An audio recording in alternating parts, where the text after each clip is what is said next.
High, আজকে এই ফুলগুলো দেখানোর জন্য আমি ভিডিওটা অন করলাম।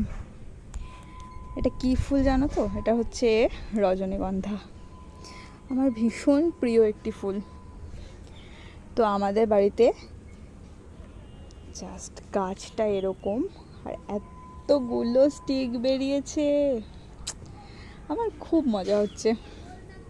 আর একটাও স্টিক ছিল যেটা শুকিয়ে গেছে। এই যে এখানে দুটো ভ্যারাইটি আছে, একটা হচ্ছে সিঙ্গেল পেটাল আর একটা হচ্ছে ডাবল পেটাল। ডাবল পেটালগুলো অলওয়েজ সুন্দর, খুব সুন্দর দেখতে। এই যে এখানটা ভালো বোঝা যাচ্ছে।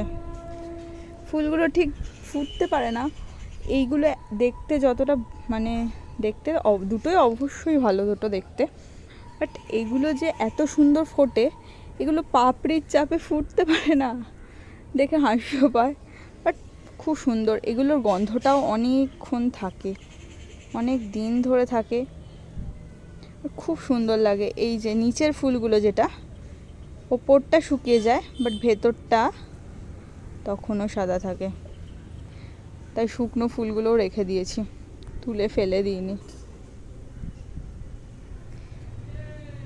ঠিক আছে, চলো আমাকে বলো যে তোমাদের কেমন লাগলো আমাদের বাড়ির রজনীগন্ধা। এটা ছাদে হয়েছে, একটা ফলের ক্যারেটে মা বসিয়েছে, অনেকগুলো বাল্ব আছে। তো এই দু ধরনের গাছ রয়েছে। আর একটা রয়েছে, আর একটা কালার ছিল, আমি ফেসবুকে দেখেছি, পার্পেল টাইপের একটা কালার, তো সেটা পাইনি। সেই ভ্যারাইটিটা পেলেও আমি বসানোর চেষ্টা করব। অনেক খুঁজেছি বাট এখনও পাইনি, পেলে আমি অবশ্যই এটা রাখবো আমার কালেকশানে। চলো টাটা, বাই।